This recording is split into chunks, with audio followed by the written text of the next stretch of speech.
지난번 다음 하겠습니다. 열애께서 가섭에게 법을 부촉한 이래로 마음에서 마음으로 인가하였으니 마음과 마음이 서로 다르지 않다. 허공에다 도장을 찍으면 아무런 무늬도 남지 않는다. 그렇다고 물건에다 도장을 찍으면 법을 이루지 못한다. 그러므로 마음에서 마음으로 찍는 것이니 마음과 마음이 다르지 않다. 도장 찍음과 도장 지킴이 함께 개합하기란 매우 어려운 것이어서 그것을 얻은 사람은 매우 적다. 자, 마음에서 마음으로 전한다. 마음과 마음이 서로 다르지 않기 때문에 마음에서 마음으로 전한다. 그럼 결국은 이제 마음을 깨닫는 거다. 그렇죠? 마음을 깨닫는 거다. 이제 마음을 깨달으려면 무소득을 깨쳐야 된다. 얻을 거 없음을 깨치면 된다. 얻을 거 없음을 이해했는데 돌아서면 얻을 것 없음이 자꾸 나타나는 것은 물론 깨침이 아니죠. 자, 그렇다고 이제 그런 깨침이 일정한 사람에게만 오고 또 깨침이 오지 않는 사람도 있느냐? 그런 건 없습니다. 약 1000년 전에도 이 법문을 하시는 황벽선사 시절에도 그 말법 시대 이야기가 나와요. 이 말법 시대는 정말 참 최상승 도리를 알아듣기가 힘들다. 못 알아듣는다 이거예요. 전부. 왜냐? 대부분 모습만이 전부인 줄 아니까 알아듣지를 못하죠.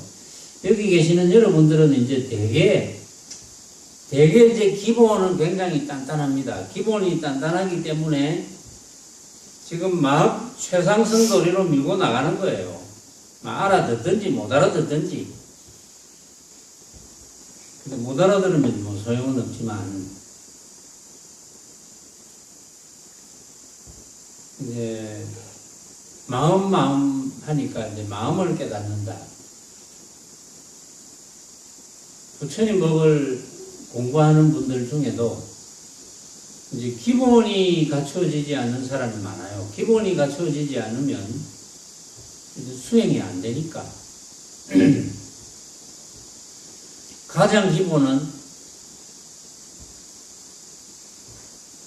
말할 줄 아는 놈, 내가 말한다. 여러분이 듣는다.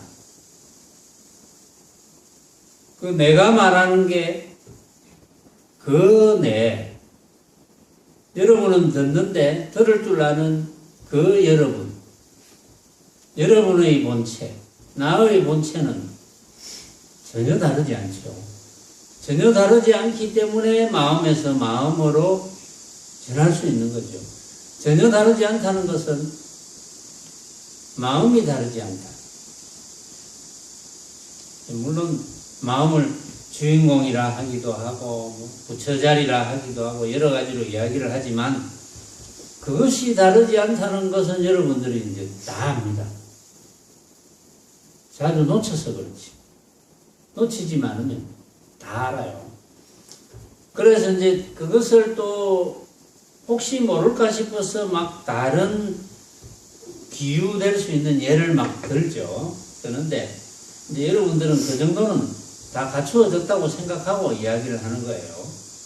만약에 갖추어지지 못했으면 개별적으로 저한테 와서 살짝이 이야기하면 됩니다. 제가 다시 원론적으로 이야기를 해드릴 테니까.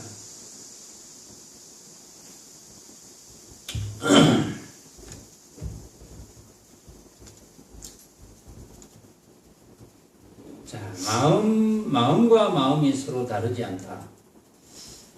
열애께서 가섭에게 법을 부촉한 이래로 이제 그 법이 가섭에서 안한존자에게로 안한존자에서 또 이렇게 쭉 전해 내려가서 이제 달마대사까지 이제 전해 내려갑니다. 달마대사가 이제 28조가 되죠. 달마대사까지 전해 내려가서 달마대사가 2년처가 중국이다 이래서 중국으로 건너옵니다. 그래서 중국의 초조가 되죠.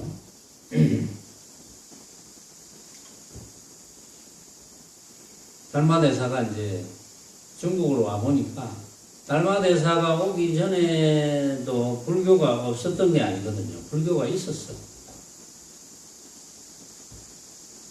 그런데 달마대사가 와보니까 최상승도리를 전해줄 그런 분위기가 안 된 거예요. 분위기가 안 됐다는 걸 즉각 느끼죠. 양무제를 만나서 느낍니다. 그렇죠. 양무제를 만나서 근데 양무제가 얼마나 대단한 분이냐 하면은 이제 황제의 신분으로 정말 그 출가한 수행자처럼 출가한 스님처럼 이제 생활을 합니다. 뭐 오후 불식도 하고 정말 참 황제로서는 뭐 온갖 권력을 다 가지고 있고 마음껏 뭐라도 할 수 있겠죠. 뭐 요즘 같으면은 저 중동의 그 이제 왕 정도로 아마 될 거예요. 그 정도. 지금 우리나라 대통령 정도 되면은 그런 이제 권력을 누리지는 못하지만 마음대로 할 수 있는데도 그렇게 마음대로 할 수 있는 것을 다 물리치고 수행자처럼 살아간다. 이거는 굉장히 시사하는 바가 있습니다. 이제 제 이야기를 듣는 분이 여러분들 뿐만 아니고 또 다른 분도 있으니까 굉장히 시사하는 바가 있죠. 이게 왜 양무제가 그 수많은 권력과 주지육림 기타 등등 온갖 쾌락을 즐길 수 있는 것을 마다하면서 수행자처럼 살아갔느냐, 이게 굉장히 중요한 거거든요. 이제 뭘 의미하느냐, 결국은 수행자처럼 살아가는 게 가장 최상이다 이거죠. 최선이다. 누구라도 수행자처럼 살아가는 게 최선이다는 거예요. 말하자면. 그래서 그 양무제가 그 당시에도 승려들이 굉장히 많았어요. 달마대사가 오기 전에도 승려들이 굉장히 많았는데 양무제가 이제 법문도 합니다. 법상에서 법문도 이제 하고 그런 양무제인데 이제 달마대사가 왔다는 소문이 나니까 양무제가 당연히 관심이 있죠. 부처님의 시민을 받은 그런 달마대사니까 당연히 만나고 싶죠. 그래서 달마대사가 양무제를 만납니다. 그러니까 양무제는 본인이 황제의 신분으로 가장 수행자답게 살아왔기 때문에 이제 그 이야기를 하는 거예요. 내가 그동안 수행자답게 살아왔습니다. 그러면서 수많은 승려들에게 배우를 다 먹고 살 수 있도록 다 해주고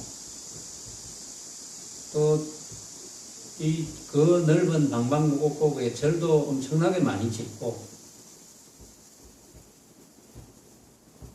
정말 한치의 어떤 티끌도 없이 수행자처럼 착실하게 좋은 일도 하면서 부처님의 뜻에 의해서 이렇게 살아왔습니다. 이렇게 이야기하죠. 달마대사에게.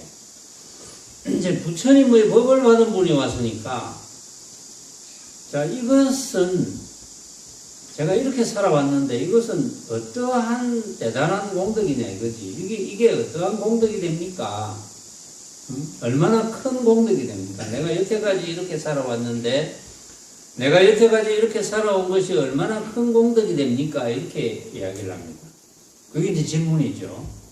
왜냐하면은 그동안은 부처님의 가르침이 그렇게 공덕을 짓는 것으로 수행자답게 살면서 남에게 피해를 주지 않고 인과법에 맞게 공덕을 짓는 것이 최상이다. 이렇게 이제 배웠겠죠. 그런데 달마대사는 그 말을 듣자마자 한마디로 그러죠. 공덕 없습니다.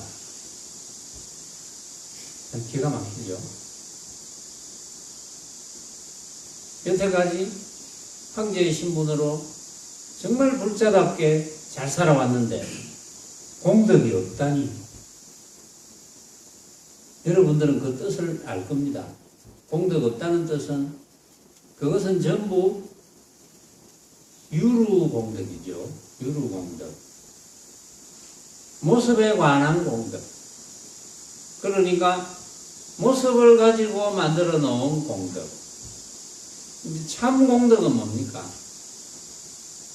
참 공덕은 이제 무루공덕이라 하는데 참 공덕은 뭡니까? 참 공덕은 내가 뭔지 내 마음을 깨닫는 것, 무소득을 깨닫는 것, 그게 참 공덕이에요.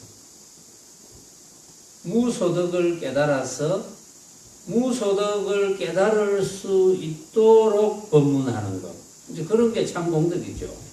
또 무소득을 깨달았으니 해탈이야.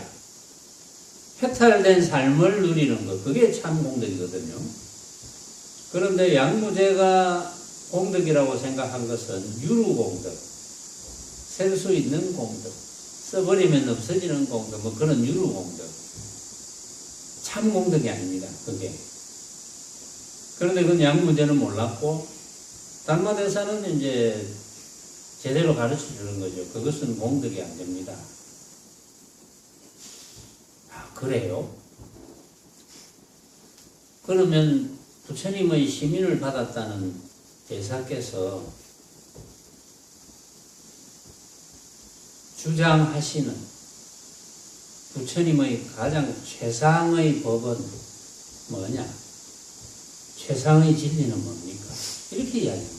이렇게 물어요. 왜냐하면 내가 최상의 진리라고 생각한 양무제 입장에서 내가 최상의 진리라고 생각한 것은 이렇다고 생각하고 그렇게 한치의 오차도 없이 잘 살아왔건만 그건 아무런 공덕이 되지 않는다니까. 그러면 대사가 주장하는 부처님의 심의를 받은 분이 가르치는 최상의 공덕은 뭐냐? 최상의 진리는 뭐냐? 이렇게 묻습니다. 그 묻는 게 당연하겠죠. 그러니까 달마대사가 텅 비어서 최상의 진리라 할 것도 없습니다. 이렇게 이야기해요. 그러면 텅 비었다는 것이 뭡니까? 텅 비었다는 것이 마음, 주인공, 부처자리, 그걸 의미하죠. 텅 비었다. 그리고 모습으로 벌어지는 만법은 내가 생각으로 만든 허망한 것이니까 옳은 것이 하나도 없다. 이런 뜻이 다 포함되어 있는 게 텅 비어서 진리라 할 것이 없습니다. 양무제가 못 알아듣습니다. 알아들을 수가 없죠. 못 알아들으니까 또 묻습니다. 지금 내 앞에 있는 그들은 누구시오? 이렇게 묻습니다. 아무래도 부처님의 시민을 받은 분이 아닌 것 같거든. 도저히 못 알아들을 만만 하니까. 지금 내 앞에 있는 그대는 누구시오? 그 말은 부처님의 시민을 받은 분이 맞소. 이 말이거든요. 내 앞에 있는 그대는 누구시오? 이러니까 달마대사가 누구라 할 것도 없습니다.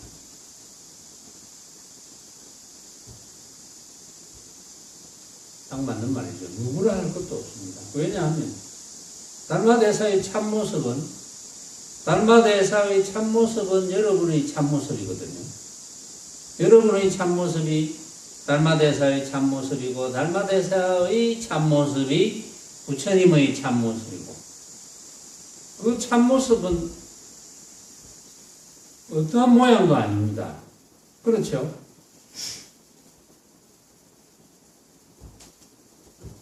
그러니까 달마대사의 답에 양무제가 못 알아듣습니다.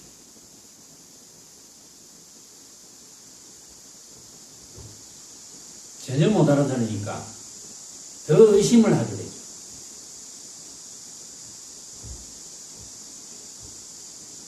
그러고 나서 달마대사는 그날 저녁에 배를 타고 도망을 가죠. 왜냐하면 황제의 입장에서 완전 엉터리가 와서 사기치는 것 같잖아요. 그러면 죽음밖에 없지. 그러니까 양자강을 건너서 이제 갑니다. 왜냐하면 이미 달마대사는 중국에 왔는데 2년이 된다고 해서 왔는데 중국에서 가장 불교를 잘한다는 양무제의 수준이 저 정도니까 아직은 멀었다. 이렇게 이야기하죠. 그렇게 생각하고 이제 살짝 밤에 양자강을 건너서 갑니다. 그래서 건너서 도달해서 뭐 토굴 같은 걸 하나 만들어서 거기 이제 9년 동안 때를 기다리는 거죠. 그것도 시절 2년이 되어야 되니까. 그래서 9년 후 회가를 만납니다. 회가를 만나서 처음에는 회가뿐만 아니라 달마대사가 그 토굴에 있다는 소문이 나니까 무수히 이제 찾아와요. 그렇겠죠. 수행하는 사람이 무수히 찾아와서 한마디 들어야 되겠다. 그런데 달마대사가 볼 때는 아직도 맑게 알아들을 그런 분위기가 아니거든요. 그런 시절 인연이 되어야 되는데 무수히 오지만 아무도 안 만나줍니다. 달마대사. 그런데 이제 해가가 와서 달마대사를 만나고 싶다는 청을 합니다. 그런데 안 만나주죠. 겨울인데.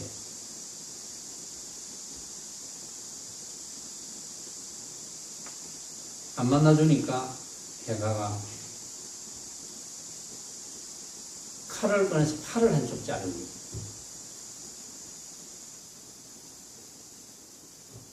죽어도 좋다.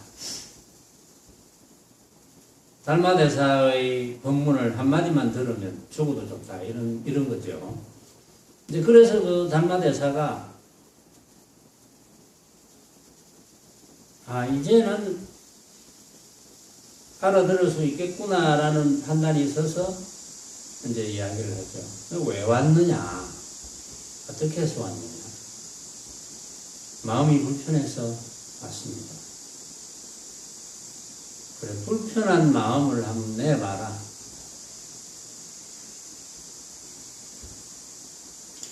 찾을 수가 없습니다. 그러면 내가 그대를 제도해 맞췄다. 편안하게 만들어줬다. 거기서 깨닫는 바가 있죠. 해가가. 거기서 깨닫는 바가 있어서 이제 달마대사를 스승으로 모시고 열심히 수행해서 달마대사의 법을 받아서 제2조가 되죠. 중국의 제2조. 자, 불편한 마음을 내봐라. 찾을 수가 없습니다. 마음에서 마음으로 전한다고 그랬어요. 마음에서 마음으로 인가하고 또 마음과 마음이 서로 다르지 않기 때문에 마음에서 마음으로 전하고 그 다음에 이제 그 인가하는 문제인데 허공에다 도장을 찍으면 아무런 문의도 남지 않고 그렇다고 물건에다 도장을 찍으면 법을 이루지 못한다. 물건에다 도장을 찍으면 허망한 모습이 되니까 법을 이루지 못하겠죠. 그렇기 때문에 마음에서 마음으로 찍는 것이니 마음과 마음이 다르지 않다 그랬어요. 마음과 마음이 다르면 그건 인가가 안 되겠죠. 마음과 마음이 다르지 않기 때문에 이제 인가가 됩니다. 그럼 뭘 인가했습니까? 무소득을 깨친 것을 인가합니다. 마음을 깨달은 것을 인가합니다.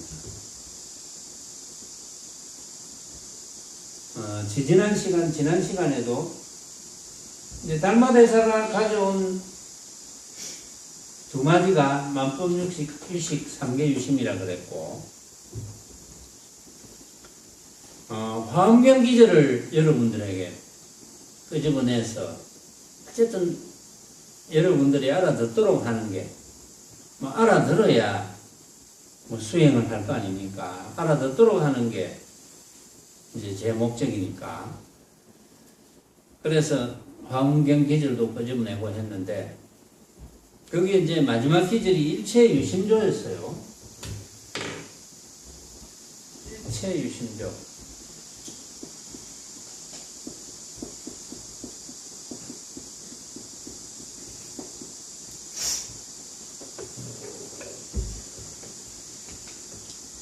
깨닫는 것이 대단한 걸 깨닫는 게 아닙니다.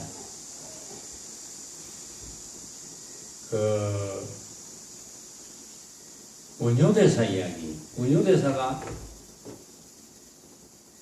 이제 도반과 같이 그때 이제 중국에 가서 법을 얻어야 되겠다. 같이 가죠. 가다가 요즘처럼 이렇게 극심한 여름,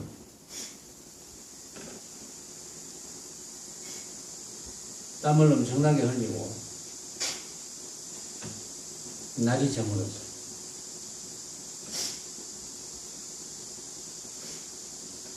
그래가 이제 하룻밤 지내야 될 곳을 찾다 보니까 이제 무덤을 찾게 됐죠. 무덤 속에서 이제 하룻밤 지내야 되겠다. 그런데 이제 땀은 많이 흘렸고, 덥고, 불빛은 없죠. 깜깜하죠. 자다가 갈증이 엄청나게 났겠죠. 그래서 이제 물을 찾는데 깜깜한데 이렇게 더듬어 보니까 바가지 같은 게 있었어요. 바가지 있는 물을 마시고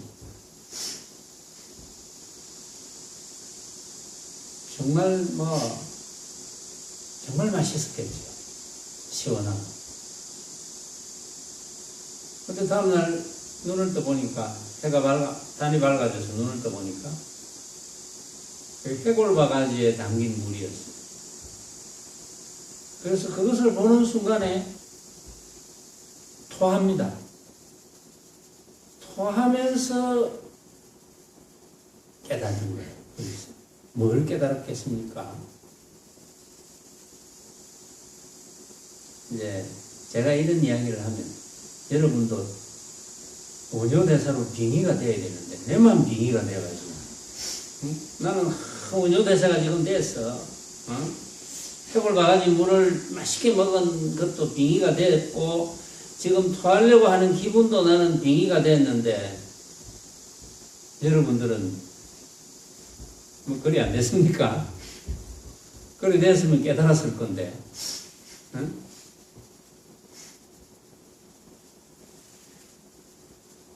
뭘 깨달았겠어요? 정말 맛있게 먹었는데 구역질이 났다. 그게 다른 물이었겠습니까? 같은 물이었죠. 같은 물인데 정말 세상에서 제일 맛있었고 해골 바가지에 담긴 물을 봤을 때는 세상에서 제일 역겨웠고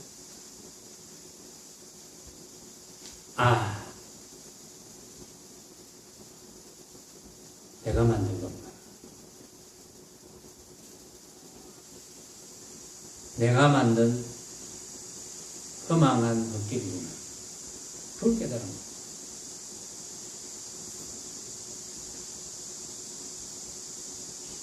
그거 하나로 인해서 깨달아서 내 눈앞에 벌어져 있는 온갖 빛깔, 소리, 냄새, 맛, 감촉과 여러 가지 방법, 인식으로 벌어지는 것. 색성, 향, 미, 촉법. 그런 경계가 아니구나. 그걸 깨달았죠. 그런 경계가 내가 생각으로 만든 허망한 헛개비구나. 그래서 구할 것이 없구나. 구할 수 있는 것은 구해야 될 것은 없구나. 구해서 사용하는 것은 별 문제고, 그거는 그 사실을 깨닫고 난 뒤의 이야기고, 내가 구해야 돼, 억지로 구해야 될 것, 내가 구하지 못해서 안타까울 것은 없구나. 그래서 어제도 그런 이야기를 했어요.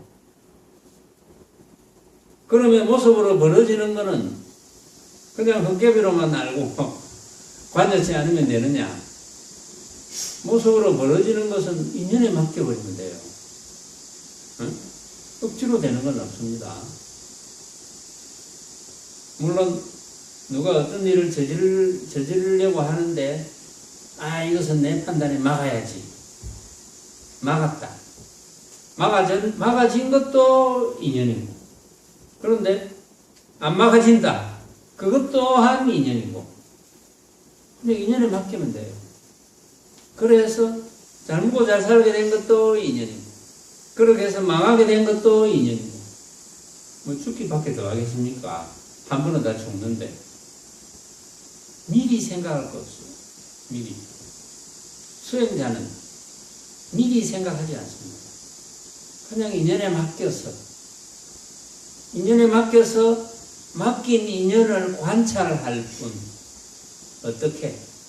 내가 생각으로 만든 허망한 헛개비구나 라는 것을 알고 그냥 관찰할 뿐. 그 외에 그 어떤 것도 아니죠.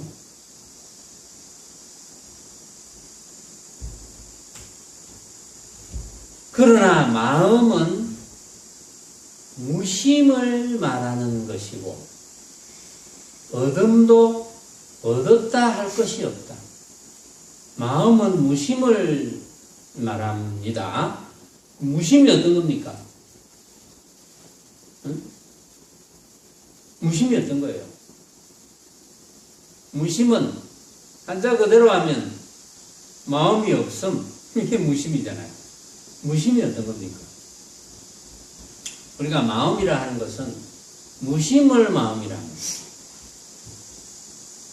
어떤 때가 무심입니까? 망념이 일어나지 않을 때가 무심이죠. 망념이 일어나지 않는다는 것은 내 눈앞에 벌어져 있는 온갖 형상을 내가 생각으로 만든 헛개비인 줄 아는 거예요. 그럼 마음이 일어나지 않죠. 무심이 되죠. 그때가 참 마음이고 그때가 부처입니다. 왜냐하면 내가 생각이 일어나지 않고 구함이 끊어졌으니까 당연히 해탈이죠. 해탈이니까 어떻게 부처라고 하지 않겠습니까? 그것이 마음이고.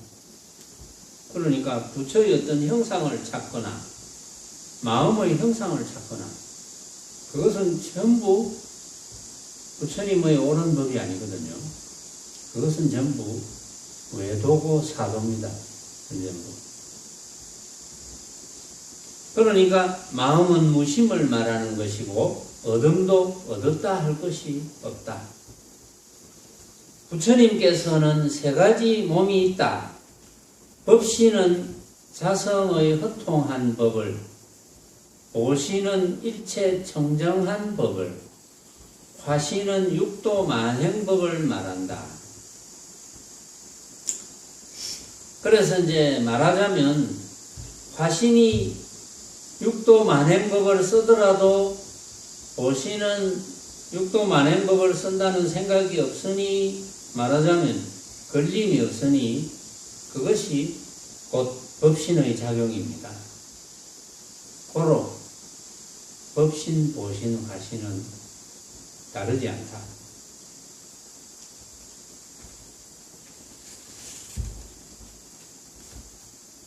법신의 설법은 음성, 언어, 형상, 문자로서 구할 수 없다. 설하는 바도 없고 정득할 바도 없이 자성이 허통할 뿐이다. 자, 법신의 설법은 왜 언어, 음성, 형상, 문자로서 구할 수 없습니까? 이제 제가 묻는 것은 다 여러분들이 시험 친다고 보면 됩니다. 법신의 설법은 왜 언어, 음성, 형상, 문자로서 구할 수 없습니까? 법신의 설법은.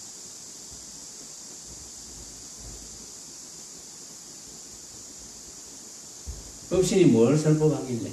법신이 법신을 설법하겠죠. 응? 법신이 법신을 설법하니까 언어라든지 음성이라든지 형상이라든지 문자로 구할 수 없는 거예요. 법신의 설법이 참 설법이죠. 왜 구할 수 없느냐? 금강경에도 이런 말씀이 나오죠. 부처님의 말씀. 약 이색견화 이 음성구와 시있는 행사돈이 불능견여되니라 나오죠. 약 이색견화 만약에 색으로서 나를 보려고 하거나 색은 뭐 빛깔 색으로서 또는 모습 뭐 이런 걸 색이라 합시다. 색 어떤 모양으로서 부처님이 나를 보려고 하거나 모양으로서 나를 보려고 하거나 이 음성과 음성으로서 나를 구하려고 하거나 그것도 모습이죠. 그러니까 이제 쉽게 말하자면 빛깔, 소리, 냄새, 맛, 감촉과 어떤 의식의 작용으로서 나를 판단하려고 하면 이런 뜻입니다. 그런 사람은 행사도, 삿된 도를 행하는 것이니 불능견열애니라. 결코 열애를 볼 수 없다. 그 열애가 뭡니까? 열애의 진짜 모습이 뭡니까? 마음이잖아. 결코 마음을 알 수가 없다. 마음을 안다는 것은 마음을 깨닫는 거죠. 결코 깨달을 수 없다. 모양을 가지고 마음으로 판단한다, 부채로 판단한다면 그건 절대 깨달을 수 없다. 그러니까 법신의 설법은 법신이 마음이잖아요. 법신이 부채잖아요. 법신의 설법은 언어, 음성, 형상, 문자로 구할 수 없다. 모습으로서 구할 수 없다.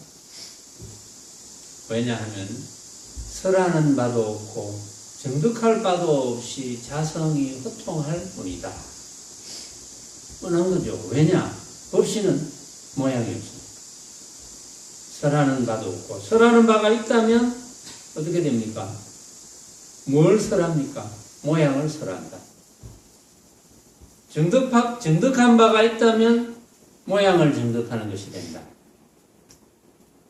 덩 튀어서 걷어 잡을 것이 없습니다. 그런데 텅 튀었다는 생각은 아니고 걷어 잡을 것이 없다는 생각은 아닙니다. 그냥 그저 텅 튀어서 걷어 잡을 것 없을 뿐, 텅 튀어서 걷어 잡을 것 없는데 걷어 잡으려고 하면 안 됩니다. 걷어 잡을 것이 없는 걸 어떻게 걷어 잡습니까? 근데 이제 말은 걷어 잡을 것 없는 것을 걷어 잡는다 이런 표현을 하기는 해요. 말은. 그런데 진정으로 걷어 잡을 것 없어요. 진정으로 여러분들이 망념을 일으키지 않으면 그때가 법신입니다. 그때가 법신이고 그때가 부처고 그때가 마음이고 여러분들이 지금 망념을 일으키지 않으면 지금 바로 부처입니다. 지금 여러분들이 망념을 일으키지 않았다면 지금 바로 부처고, 지금 바로 마음이고, 지금 바로 법신이고. 여러분들이 법문이 끝났을 때 일어섰다, 바람 쐬러 밖에 나갔다, 방선했다. 바람 쐬러 밖에 나갔을 때 망념이 일어나지 않으면 그때가 바로 부처입니다. 화장실 갔을 때 망념이 일어나지 않으면 그때가 부처입니다.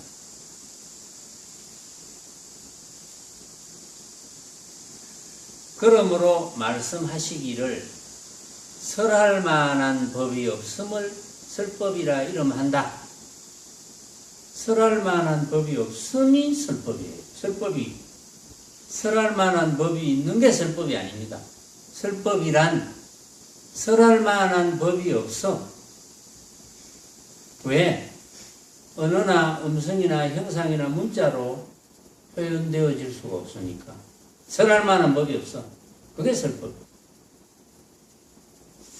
야, 설법 잘한다. 그럼 뭘 의미하겠습니까? 일반 사람들이 설법 잘한다 하면 막 그냥 말 잘하고 설할 만한 법을 막 설하고 그런 걸 이제 설법 잘한다고 하겠지만, 사실은 설할 만한 법이 없음을 설하는 게 설법을 잘하는 거예요. 보신이나 화신은 근기에 따라 감응하여 나타나고, 설하는 법 또한 상황에 다르고 근기에 대응하여 교화하는 것이다. 따라서 이 모두는 참다운 법이 아니다. 그래서 보신과 화신은 참된 부처가 아니며 법을 설하는 자가 아니다라고 하신 것이다. 그러니까 이제 보신과 화신은 늘 방편이고 법신만이 참 부처다. 이른바 하나의 일정명이 나뉘어 육화합이 된다고 하였다.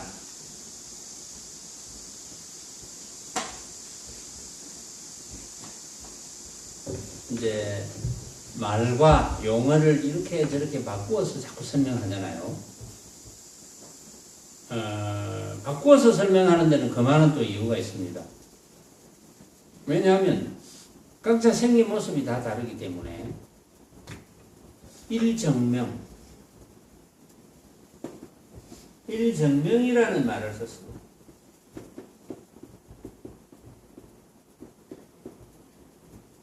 육화합이라고 했습니다.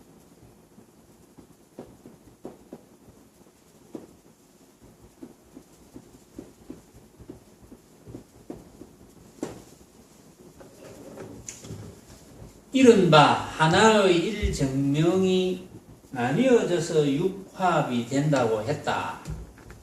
일정명이란 뭐냐? 한 마음. 일정명은 다른 말로 하면 일심, 한 마음. 육화합이란 다른 말로 하면 육근. 일심이란 말과 육근이란 말을 쓰니까 여러분들이 이제 좀 알아들을 만하죠. 육근.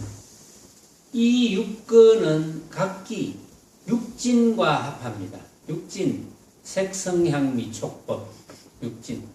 육근이 육진과 합하는데, 말하자면 눈은 색과 합하고, 귀는 소리와 합하고, 코는 냄새와 합하고, 혀는 맛과 합하고, 몸은 촉감과 합하고, 뜻은 법과 합해서 그게 12개가 됩니다. 그런 가운데 6가지 인식작용을 내어서 합하면 18개가 되죠. 그러면 이제 그 18개는 쉽게 말하면 무엇을 의미합니까? 모습으로 벌어지는 온갖 세계. 모습으로 벌어지는 온갖 세계를 육근을 통해서 6티끌을 맞아서 6가지 인식작용을 했기 때문에 그것을 이제 18, 6, 3, 18, 18가지, 그것을 18개라고 합니다.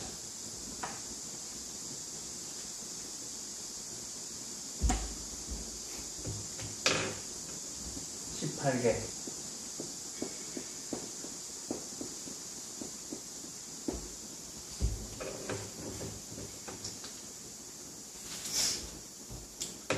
만약 이 18개가 어디에도 존재하지 않음을 알면 육화합이 하나로 묶여 일정명이 된다. 육근이 하나로 묶여서 일심이 된다. 일정명이란 곧 마음이라 했고, 그런데 도를 배우는 사람들은 이것을 모두 알면서도 일정명과 육화합에 대해 아르마리로 이해를 해서 마침내 법에 속박되어서 본래 마음과 개합하지 못한다. 그러면 여기에서 이제 핵심이 뭡니까? 18개가 어디에도 존재하지 않음을 알면 육화합이 하나로 묶여서 일정명이 된다 그랬습니다. 육근이 하나로 묶여서 일심이 된다 그랬거든요. 18개가 어디에도 존재하지 않구나. 18개가 어디에도 존재하지 않음을 어떻게 알 수 있을까요? 18개가 어디에도 존재하지 않음을 어떻게 알 수 있습니까? 명의는 어떻게 알 수 있노? 18개가 어디에도 존재하지 않구나. 그걸 어떻게 알 수 있어? 그렇죠. 18개는 떨어진 온갖 모습이니까 떨어진 온갖 모습을 내가 생각으로 만든 허망한 헛개비로 알면, 헛개비가 존재하는 거 봤습니까? 헛개비 존재하지 않죠. 허망한 헛개비로 깨달으면 어디에도 존재하지 않습니다. 어디에도 존재하지 않으면 육근이 하나로 묶여서 한 마음이 되죠. 어디에도 존재하지 않으니까 제가 늘 이야기했죠. 이건 말만 조금 바뀐 거예요. 응? 제가 조금 전에도 이야기했잖아요. 여러분들에게 알아들으라고. 못 알아들으면 안 되죠. 못 알아들으면 그건 혼침에 빠진 거지. 조금 전에 그랬죠. 여러분들 눈앞에 벌어져 있는 온갖 모습들을 내가 생각으로 만든 허망한 헛개비임을, 이제 그게 실감이 나야 되거든. 자, 실감이 나라고 내가 한 수백 번도 더 이야기해 줬는데 아직도 실감이 안 난다면 좀 실감이 날 수 있는 준비를 좀 단단히 해야 됩니다. 실감이 날 수 있는 준비를 하는 게 뭡니까? 자선수행 좀 열심히 하고, 그 다음에 이제 낮에 쓸데없는 망념 좀 덜 부리고, 이제 그렇게 살아야지 실감이 나죠. 나는 이 실감 나는 이야기를 너무나 실감 나게 하는데 여러분들이 실감이 안 납니까? 실감이 안 난다는 것은 제가 표현력이 좀 부족할 수도 있겠네요. 정말 이 표현을 잘해야 되는데 그래서 실감이 안 날 수도 있겠다. 그렇죠? 여러분들 눈앞에 벌어져 있는 모양, 똑같은 모양을 보더라도 항상 여러분들이 그 모양에 대해서 한 생각을 일으킨다면 다 다르다 그랬잖아요. 늘 이 주장자가 내 손에 있으니까 이 주장자 가지고 늘 이야기하잖아요. 여러분들이 이 주장자를 보고 주장자에 대해서 한 생각을 일으켰다면 그건 같을 수가 없는 거죠. 주장자에 대해서 똑같이 또 설사 똑같이 주장자네 이래도 다 다릅니다. 다 다른 주장자예요. 그게 여러분들이 똑같이 만들어도 똑같이 주장자네 해도 다르고 똑같이 멋진 주장자네 해도 멋진 정도가 다 다르고 똑같이 긴 주장자네 해도 긴 모습이 긴 정도가 다 다릅니다. 여러분들이 그것만 다른 게 아니에요. 여러분들이 주장자를 한번 쓱 쳐다보고 주장자네 또 다른 데 쳐다보고 다시 주장자를 쳐다보고 주장자네 또 달라요. 그게 이게 실감이 나야 됩니다. 이걸 외우면 안 됩니다. 외울 필요가 없어. 이런 걸 외워서 뭐 하려고. 응? 제가 이제 자꾸 이야기하니까 100번이고 200번이고 1000번이고 이야기하니까 외워지죠. 보기만 보면 생각을 안 하고 헛개비구나. 자동 헛개비. 응? 전자동 시스템. 전자동으로 보면 헛개비. 그것도 괜찮아요. 헛개비. 근데 헛개비라는 생각이 있잖아요. 응? 헛개비라는 생각을 여의지 못하죠. 그래서 전자동 시스템도 꼭 좋은 건 아니고, 그러나 전혀 헛개비인 줄 모르는 것보다는 나아요. 그게. 그런데 진심으로 느껴야 돼. 과연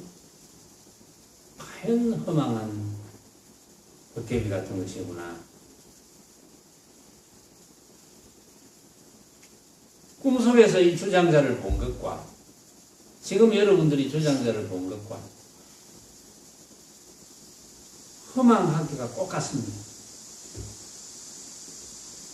허망하게 보는 것이 꼭 같아요. 그런데 여러분들은 그렇게 생각 안 하죠. 꿈속에서 주장자를 보다가 깨고 나니까 그거 참 허망하네. 근데 지금 이 주장자를 보면 허망하다는 생각이 잘 안 들 수도 있어요. 주장자에 대한 느낌을 가지고 주장자 이렇게 생겼고 만지면 어떻게 했다. 주장자에 대한 상을 가지고.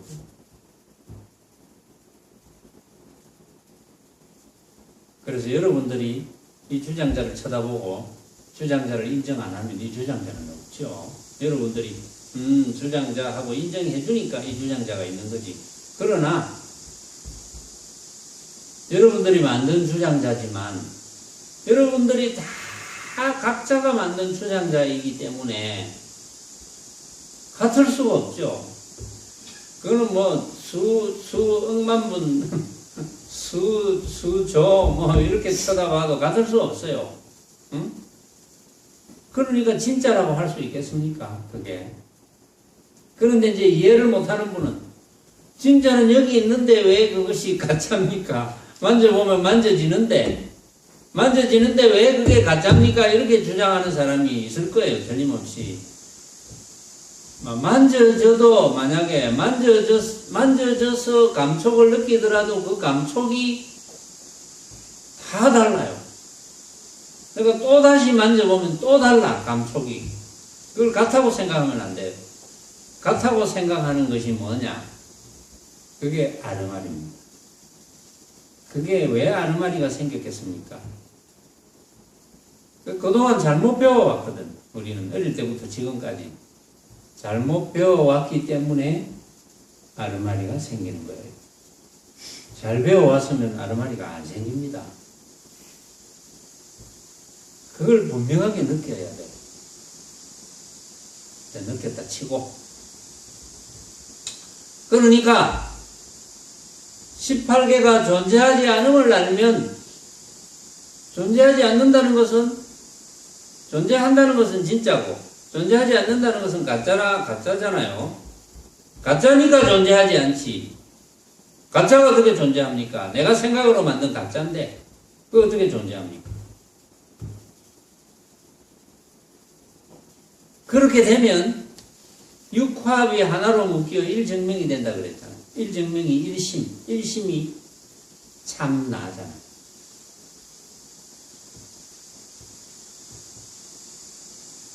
늘 이야기하잖아요. 내가 생각으로 만든 허망한 헛개비인 줄 알아서 집착하지 않을 때 그때가 부처라.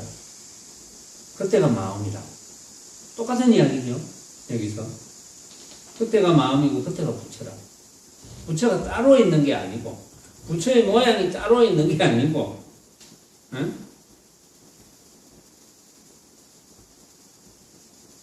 이제 내가 망념을 일으킬 때 그때가 부처가 아닌 게 아닙니다. 그런데 망념이 일어나면 부처를 가려버리죠.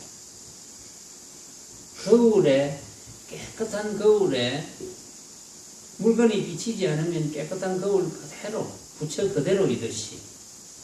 그런데 물건이 비치면 망념이 일어나서 물건이 비치면 깨끗한 거울이 가려져서 물건이 되어버리거든. 그게 중생이거든. 비유를 하면. 그런데 그런 줄 알고 있어. 응? 그런 줄 알고 있어. 한 번은 봤어. 한 번은 깨끗한 거울인 줄 알았어. 내가. 그런데 한 번은 깨끗한 거울인 줄 알면 비유하면 물건이 비치더라도 물건으로 보지를 않습니다. 깨끗한 거울로 보죠. 그게 이제 그런 거죠. 그게 비유하면, 자, 우리가 음식을 먹는데 맛있게 느껴져. 그렇지. 이건 내가 생각으로 만든 허망한 헛개비지. 그러면은 맛있게 느껴진다는 거울이 맛있음이 되었는데, 맛있는 물건이 되었는데, 그게 내가 생각으로 만든 허망한 헛개비인 줄 알면 맛있는 물건이지만 그 맛있다는 생각은 내가 생각으로 만든 허망한 헛개비구나. 그래서 집착을 안 하게 되는 거죠. 그래서 해탈이 되는 거예요. 너무나 뻔한 거 아닙니까? 응? 뻔하지 않게 느껴집니까? 그런데 어쨌든 도를 배우는 사람들은 이것을 모두 알면서도 아르마리로 자꾸 이해를 합니다. 아르마리로. 느껴버리면 그만인데. 그래서 본심과 개합을 못하는 거예요. 아르마리로 자꾸 이해하니까. 열애께서는 세간에 나타나시어 일승의 참된 법을 설하셨지만 중생들은 부처님을 믿지 않고 비방하여 고통의 바다에 빠지게 되었다. 그러니까 부처님은 일성의 참된 법만 설하셨어요. 이렇게. 응? 일성이 최상승이잖아요. 그래, 망념만 일으키지 않으면 부처야. 알아들으면 돼. 아, 예, 알았습니다. 부처네요. 아주 옛날에는 만나서 이렇게 한마디만 하면 다 알아들었어요. 다 한마디만, 너가 부처야. 단, 너가 지금 너 눈앞에 벌어진 온갖 모습을 내가 생각으로 만든 헛개비인 줄 내가 지금 알았다면 너가 집착이 없을 거 아니야. 그러면 해탈이지. 그러니까 어찌 부처가 아니겠느냐. 그 말에 아, 예, 오늘부터 안심인명을 얻었습니다. 오늘부터 춤추고 돌아다니랍니다. 이렇게 되는 건데 그렇게 옛날에는 다 그렇게 됐어요. 왜 그렇게 안 되느냐. 아는 게 너무 많아. 쓸데없이 아는 거. 응? 아는 게 너무 많아서 너무 많이 따져. 또 따지기는. 응? 참으로 맞나. 또 의심을 또 그렇게 잘하네. 여우 같은 의심을 내서 이 말이 참으로 맞나. 너무 쉬운 거 아니야? 분명 의심하지 마. 의심 안 합니다. 왜 그래 자신이 없어. 의심 안 하는 게. 궁금합니다. 그렇다고 부처님께서 전혀 말씀하시지 않는다면 설법에 인색한 분이 된다. 이것은 중생을 위하여 널리 묘법을 베푸는 모습이 아니다. 그래서 방편을 세워서 삼성이 있음을 말씀하신 것이다. 성문, 영각, 보살, 인연을 잘 관찰해봐라. 그러면 깨달음이 생긴다. 성문, 영각, 또 성문은 내 법문을 잘 들어봐라. 내 법문을 듣고 깨달아라. 성문, 영각, 인연을 잘 관찰해봐라. 그 다음에 이제 보살은 또 대성과 소성을 차별하지 않는 경지, 이런 걸 자꾸 설명하는 거예요. 성문은 이렇고, 영각은 이렇고, 보살은 이렇고, 이렇게 나누어서 다 이제 설명을 하는 거예요. 할 수 없이.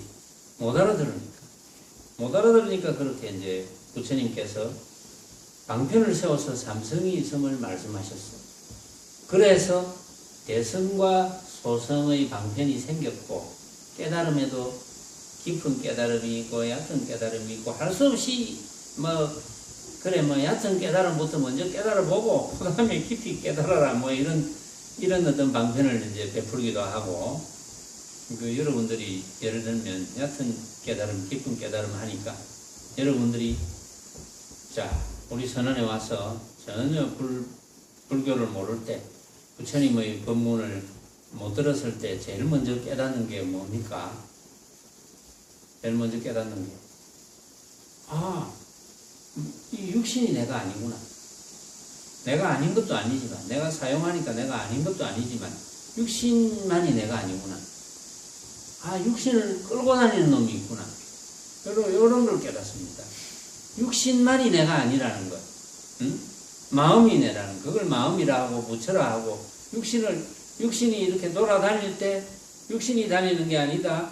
여러분들이 제 이야기를 들을 때 귀가 듣는 게 아니다. 들을 줄 아는 놈이 있다. 있지만 모양이 없다. 이런 걸 깨달았잖아요. 근데 이제 그걸 자꾸 아르마니로 그러면 들을 줄 아는 놈이 있다 하면 들을 줄 아는 놈하고 생각을 해요. 놈이라는 생각을 해서 자꾸 이제 상을 만들어. 그래도 차원이 달라진 거잖아요, 여러분들이. 일단 차원이 달라졌잖아요. 응? 자, 그 차원에서 그동안 마음에 관한 상을 가져서 마음은 텅 비었다니까 텅 빈 마음, 허공같이 생겼다는 허공 같은 마음, 온갖 마음을 상상을 해. 그런데 이제 거기에서 한 단계 발전하는 것이 여러분들이 이제 내 눈앞에 벌어져 있는 온갖 모습을 허망한 헛개비로 알면, 내가 만든 줄 알면